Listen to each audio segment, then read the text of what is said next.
YouTube channel के माध्यम से। सभी मेरे साथ प्यार से एक बार बोलेंगे। हमें तो ऐसा लग रहा है जैसे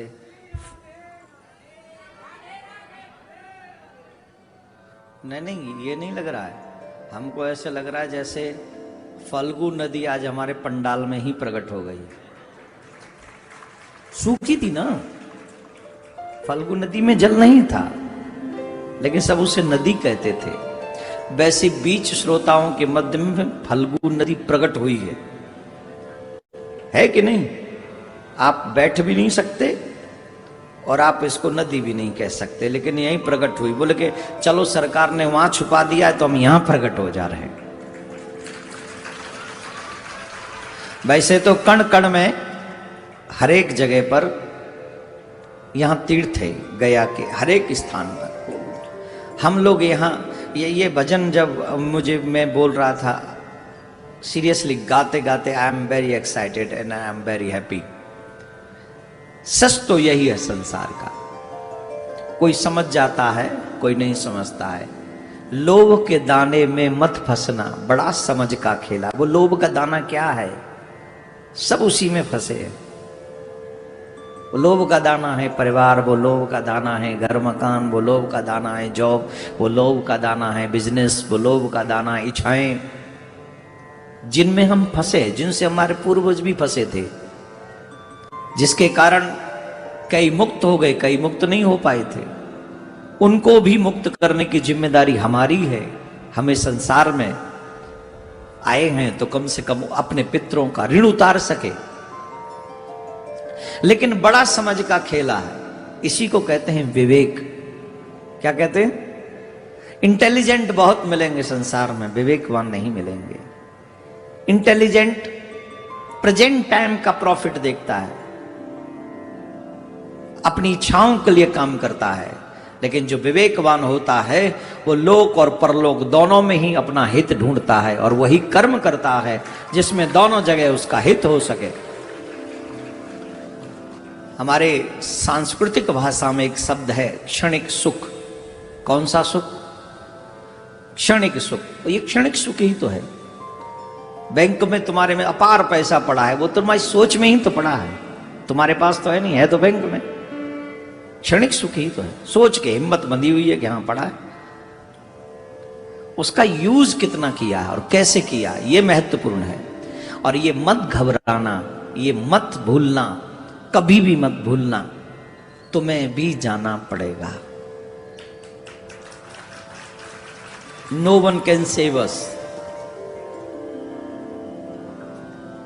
मस्ट हैव टू गो। जाना ही पड़ेगा। जैसे वो हमारे पितृ चले गए वैसे हमें। लेकिन हाँ, हमारे हाथ में आज गोविंद ने इतनी कृपा कर दी हमारे ऊपर कि हमें कथा में बैठाल दिया, तो हम वो कर्म कर सके। रुक जाओ मैया, क्या बात है, बहुत कौन सा चोखा? अब वो लिट्टी चोखा ज्यादा खाया ही हो क्या आज? सुनो ना ध्यान से, हम क्या कह रहे, ध्यान से सुनो। हमारे ऊपर ठाकुर जी की एक कृपा है कि हम कथा में बैठे और उससे हम ये समझ ले सकते हैं कि अगर मेरे बच्चे इस गया में ना आए, उन्होंने मेरे बारे में इतना भला नहीं सोचा, तो मैं कम से कम अपनी मुक्ति, अपना कल्याण अपने बेस पे कर जाऊं। मुझे किसी की हेल्प की, किसी की सपोर्ट की जरूरत ना पड़े। और वो आप कर सकते हैं अपना पिंडदान करके ही नहीं, सत्कर्म करके। मुझे नहीं लगता कि मीराबाई ने कभी पिंडदान किया होगा अपना। तर गई, क्यों? समा गई ना कृष्ण में। हमको लगता है यहां आने की भी आवश्यकता उन्हीं को पड़ती है जो समझते हैं कि हमारे पितरों से कहीं ना कहीं मिस्टेक हुई है। वो नहीं लगे उस चीज में जिनको लगना चाहिए था। हालांकि एज ए संतान हम सबकी रिस्पॉन्सिबिलिटी है कि हम यहां पर आकर अपने पितरों के नाम से करें ही करें, ये हमारी रिस्पॉन्सिबिलिटी। लेकिन आने वाला पीढ़ी जो है वो आप कैसा लगता है आपको? आप ही के संग के लोग कितने नशेड़ी गंजेड़ी भंगेड़ी पड़े। उनसे कहो कि पितर चलो तर्पण कर, वो आप बेकार की बात करता है, कौन देखे। न जाने क्या क्या बोल देगा। आप ही के संग आपके फ्रेंड बोल देते होंगे, अरे कुछ नहीं होता, ये तो ढकोसलाबाजी है। ले गयासुर की इतनी तपस्या, बोले ढकोसला। ब्रह्मा जी का यज्ञ, बोले ढकोसला। और ये रात दिन नशे में पड़ा रहने वाला नशेड़ी, बोले ये बड़ा विद्वान, ब्रह्मा जी की आखिरी संतान। पागल आदमी। Rules made by the society can be wrong, but rules made by the god can never be wrong my dear. You must have to go that path जो मेरे गोविंद ने रचा है। तुम अपनी मर्जी से कुछ नहीं कर सकते, ये तुम्हारे हाथ में है ही नहीं। न आना तुम्हारे हाथ में है, न जाना तुम्हारे हाथ में है, न यश तुम्हारे हाथ में है, न अपयश तुम्हारे हाथ में है, न जन्म तुम्हारे हाथ में, न मृत्यु, न लाभ न हानि, कुछ नहीं तुम्हारे हाथ में। तुम्हारे हाथ में है सिर्फ तुम्हारा कर्म। भगवान ने तुम्हें फ्री छोड़ा है, कर्म करो। अब अच्छे करो या बुरे करो, आप कर्म करो, मैं फल दूंगा, भगवान ने गीता में स्पष्ट कहा। और यही रूल है समाज का, संसार का, इसे कोई नहीं बदल सकता। चाहते तो सब बिल गेट्स बनना है, तुम तो नहीं बन पाए आज तक। आज इंडिया में जितने भी युवा हैं, युवा छोड़ो, बूढ़े जो मरने वाले हैं, वो भी क्या चाहते हैं, बोले मैं दुनिया का सबसे बड़ा अरबपति बन जाऊं। बन पाए क्या? तुम्हारे हाथ में होता तो तुम कल ही बन जाते, पैदा होते ही बन जाते। तुम्हारे हाथ में है नहीं, ये किसी और के हाथ में है। इसलिए यस अपयस विधि हाथ, हमारे हाथ में यह है कि हम अपने पितरों के कल्याण के लिए शुभ कार्य कर सकते हैं। मुझे ये भजन ने बड़ा इस मूड में नहीं आया था जिस मूड में मैं हो गया, कसम से। मैं आया तो वही रोज वाले पितृ मूड में ही था कि धीरे आराम से स्लोली ये पितरों की, क्योंकि दूसरा विषय है ना, तो यहाँ थोड़ा सॉफ्ट एंड लो अपने आप कर देती व्यासपीठ जैसा जैसा माहौल होता है। लेकिन इस भजन ने एक अलग एनर्जी मुझे अभी दी, और ये एनर्जी आप सबके जगाने के लिए है माय डियर। मेरे बाद, इस कथा के बाद इस भजन को 5-7 बार सुनना। इसी भजन को पूरी कथा ना सुन सको मत सुनना, लेकिन ये इस भजन को यहां से जाने के बाद कम से कम 5 और ज्यादा से ज्यादा कितनी भी बार सुनना। तुम्हारे जीवन में कोई दुख नहीं आ जाएगा, तुम फाइट करने लायक बनोगे और सत्य पता चलेगा।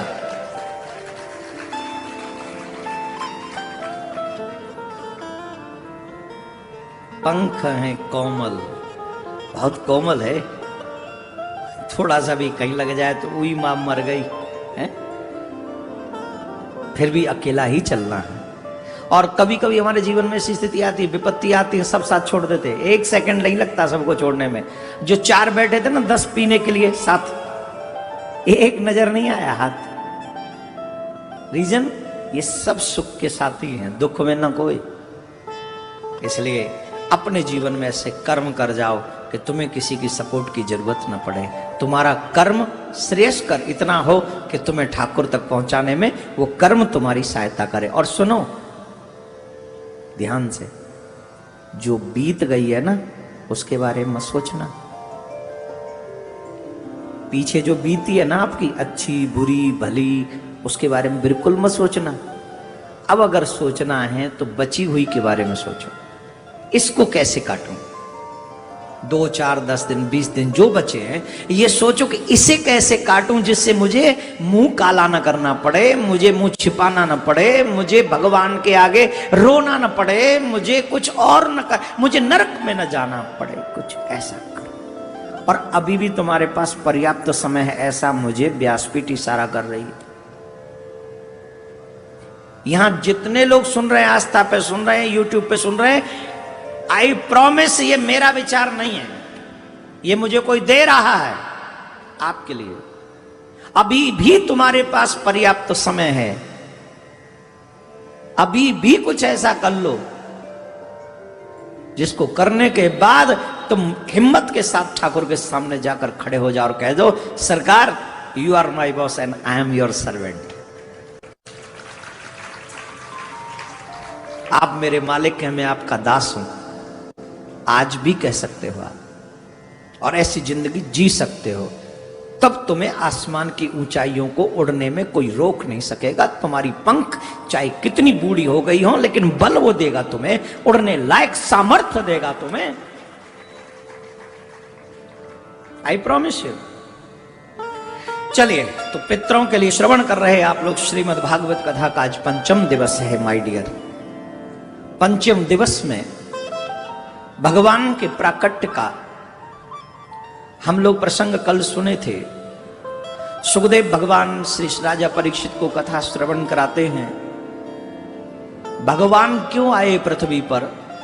देवकी वसुदेव ने पूर्व जन्म में तपस्या किया था, उस तपस्या को पूर्ण करने के लिए भगवान का प्राकट्य हुआ। कंस के अत्याचारों को मिटाने के लिए, शिशुपाल दंत वक्र का पाप मिटाने के लिए, उनको समाप्त करने के लिए, पृथ्वी से बोझ हल्का करने के लिए भगवान का प्राकट्य हुआ था, अवतार हुआ था। लेकिन आप देख रहे हैं कि कल से नहीं परसों से ही बारिश हो रही, जिसकी वजह से फाल्गुनी नदी हमारे पंडाल में ही उभर आई। हो रही है ना? जिस समय भगवान आए उस समय सारी नदियां निर्मल हो गई थी। भागवत में संतों का ऐसा मत है, भगवान के आने के लिए नदियां इतनी निर्मल क्यों हुई? तो नदियों का कुछ भाव आप समझ लीजिए, उसके बाद में आप भी समझिएगा कि अगर हम भी कहीं भगवान को चाहते अपने जीवन में, तो हमारे जीवन में भगवान कैसे आएगा? नदियां निर्मल क्यों हुई? क्वेश्चन आंसर, क्योंकि भगवान ने स्वयं ने कहा है, निर्मल मन जन सो मोहि पावा। भगवान किसको प्राप्त होते? बोले जिनका मन निर्मल है, भगवान उनको प्राप्त होते हैं। हमारी माला में भी कमी नहीं, हमारी पूजा में भी कोई कमी नहीं, हमारे आने जाने में भी अच्छी जगह कमी नहीं, फिर भी हमें भगवान का अनुभव क्यों नहीं होता? वो रीजन है, निर्मल मन नहीं कर पा रहे हैं। अभी भी किसी के लिए द्वेष है, ईर्षा है, क्रोध है, न जाने क्या क्या नाप शनाप है। एक फोटो दे के 100 गाली दे देते उसको। अच्छा, फोटो उसका जिसको हम जानते ही नहीं, मिले ही नहीं, फोटो उसको आए, लेकिन गाली हमारे मुंह से निकल गई। बोलो हां जी कि ना जी? तो मन निर्मल हुआ और क्रोध भी शांत नहीं।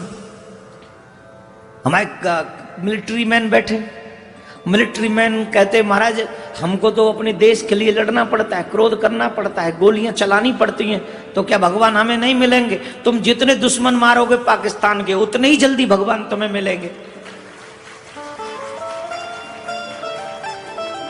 जितने पाकिस्तानी सैनिकों को मारोगे, भगवान तुम्हें उतनी जल्दी मिलेंगे। रीजन है, हम थोड़ी कह रहा हूं, हम नहीं न कह रहा हूं इस बात को, काहे नहीं समझते आप? तब कमाल कर दिए हो। महाराज भगवान श्री कृष्ण ने अर्जुन को क्या उपदेश दिया?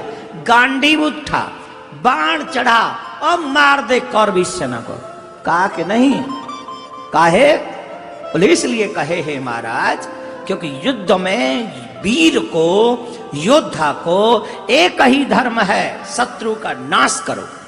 एक ही धर्म है, वीर का एक ही धर्म है। इसलिए ये क्वेश्चन बनता ही नहीं है कि हम पाकिस्तानी सेना को चकाचक एक गोली हमारे नाम से ठोक दो। कसम से अगर हम होते मिलिट्री में तो हम तो कई बार छुप छुप के गोली चलाते। वो शुक्र है कि हमको भेजे, हम थे नहीं सलाह कि हम जा पाते, तो हमने सोचा वहां गोली नहीं, व्यासपीठ से बोली चलाओ। अब बात तो एक ही ना है, गोली से व्यक्ति का शरीर मरता है और बोली से अंदर तक मरता है, तब ऐसा ही ना होगा।